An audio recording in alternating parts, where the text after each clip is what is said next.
Hello, my name is Hector Gonzalez, and this is my behavioral analysis of a California ground squirrel with a focal behavior on its alert calls. And so a little bit about the California ground squirrel. The scientific name is Autospermophilus beachy. It's found, according to Smith, Jennifer et al., it's found from Northern California down to Baja California. And some of its common habitats include grasslands, like the one I observed the animals in Hanson Dam Park in Lakeview Terrace, California.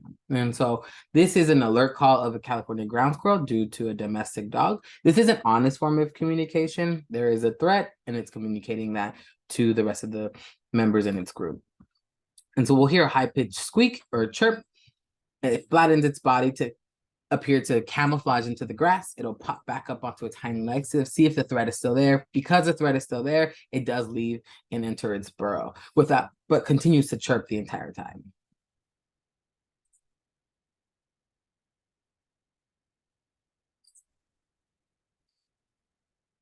It is a very honest form of communication. The threat is there, and then it leaves. Because of this behavior that I saw, I did create 4 different hypotheses regarding using Tinbergen's 4 levels of analysis: mechanism, development, and evolution. And so I begin with the mechanism hypothesis: is how do stress hormones cause warning calls? And so according to Mateo 2007, he talks a lot about the increased levels of stress hormones due to increased predation. And so these hormones help cope and recover from stress. And I think that coping mechanism is the alert call that we see in California ground squirrels. The development hypothesis: are alert calls learned from experienced California ground squirrels, from older ones? So according to Hansen, 1983, alert calls change through the lifespan of the squirrel, implying that these subadults are learning and practicing calls until they get them just right. And so this is seen by his experiment, where he observes adult behavior as less urgent due to these subadult alarm calls.